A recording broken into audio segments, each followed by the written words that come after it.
Madame Magie de Roger Hargreaves. Madame Magie vivait dans une petite maison qu'elle avait appelée Villa Abracadabra. Ce lundi-là, elle se réveilla aux aurores. Elle bâilla, puis se leva. Elle alla à la salle de bain pour se laver les dents. « Sors !» ordonna-t-elle au dentifrice. Aussitôt, le tube se déboucha et le dentifrice sortit. Il s'étala tout seul sur la brosse à dents de Madame Magie. Tout lui obéissait au doigt et à l'œil. Comme par magie. Elle descendit à la cuisine. « Chauffe !» ordonna-t-elle à l'eau. Et l'eau obéit. « Grille !» ordonna-t-elle au pain. Et le pain grilla. « Beurre !» ordonna-t-elle au couteau. Et le couteau beurra la tartine de pain grillé. « Verse !» ordonna-t-elle à la cafetière. Et elle s'assit pour prendre son petit déjeuner. Merveilleux, n'est-ce pas? Madame Magie buvait une seconde tasse de café quand on frappa à la porte. « Ouvre-toi !» ordonna-t-elle à la porte. Sur le seuil se tenait Monsieur Heureux. Il n'avait pas l'air très heureux. « Vous ne vous ressemblez plus » constata Madame Magie. « Qu'est-ce qui ne va pas ?»« Tout » répondit Monsieur Heureux. « Venez me raconter vos malheurs. Vous prendrez bien un petit café » lui dit-elle avant d'ordonner à la cafetière. « Verse !»« Expliquez-moi tout » demanda Madame Magie. « C'est Monsieur Chatouille » commença Monsieur Heureux. « Il est devenu infernal !»« Comment ça ?» ?»« Jusqu'à présent, il chatouillait les uns ou les autres de temps en temps, mais maintenant, il chatouille tout le monde et tout le temps. » Monsieur Heureux soupira. Madame Magie le regarda. « Ce n'est pas très grave, lui assura-t-elle. »« Oh si, c'est pire encore !»« Allez, courage, tout va s'arranger. » Ils sortirent de la villa Abracadabra. « Après vous, dit Madame Magie à Monsieur Heureux. Et à la porte, « Ferme-toi !»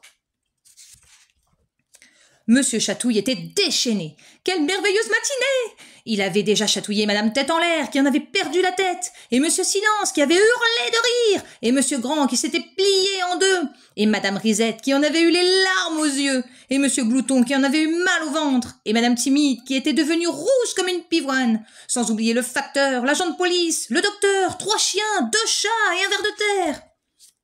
« Qui veut ma chatouille ?» cria Monsieur Chatouille, en apercevant Madame Magie et Monsieur Heureux. Il se précipita vers eux, et tira ses bras incroyablement longs, et agita ses petits doigts en folie. Madame Magie regarda Monsieur Heureux. « J'ai tout compris, » déclara-t-elle, et elle lui fit un clin d'œil. Elle pointa son doigt vers l'incroyablement long bras droit de Monsieur Chatouille. « Rapetisse !» ordonna-t-elle. Puis, elle pointa son doigt vers l'incroyablement long bras gauche de Monsieur Chatouille. « Rapetisse !» répéta-t-elle. Comme tout lui obéissait au doigt et à l'œil, les 2 bras rapetissèrent. Les bras de Monsieur Chatouille n'étaient plus incroyablement longs, ils étaient même incroyablement petits.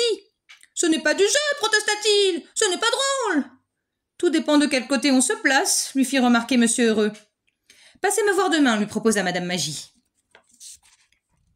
Alors, Monsieur Heureux, heureux? Monsieur Heureux fit son plus beau sourire à Madame Magie. « J'allais le dire, on va fêter ça. Je vous invite au restaurant. » Ils y allèrent, tout sourire. Le mardi, Monsieur Chatouille frappa à la porte de la villa Abracadabra. « Ouvre-toi !» ordonna une voix à l'intérieur, et la porte s'ouvrit. Madame Magie découvrit son visiteur. « Bonjour, lui dit-elle, entrez donc. »« Vous désirez certainement que je rende à vos 2 bras leur taille normale. »« Ah oui, bien sûr. »« D'accord, dit-elle. » Le visage de Monsieur Chatouille s'illumina. Mais à une condition, le visage de Monsieur Chatouille s'assombrit. « Vous n'aurez le droit de faire des chatouilles qu'une seule fois par jour. »« Une seule fois par jour ?» s'écria Monsieur Chatouille. « C'est peu. »« Jurez !» lui ordonna Madame Magie. Monsieur Chatouille soupira et jura. « Grandissez !» ordonna Madame Magie, et les 2 bras de Monsieur Chatouille redevinrent comme avant, incroyablement longs. « N'oubliez pas votre promesse, une seule fois par jour !» rappela Madame Magie à Monsieur Chatouille. Il s'en alla. « Au revoir !» lui dit-elle, et à la porte, « Ferme-toi !» Monsieur Chatouille s'arrêta devant la villa Abracadabra. « Des chatouilles une seule fois par jour, c'est mieux que pas de chatouilles du tout, pensa-t-il. C'est alors qu'il aperçut au rez-de-chaussée une fenêtre ouverte. « Une seule fois par jour !» répéta-t-il. Il eut un petit sourire qui se transforma en un gigantesque sourire. Son bras incroyablement long se faufila par la fenêtre ouverte. « Une seule fois ? Et pourquoi pas maintenant ?»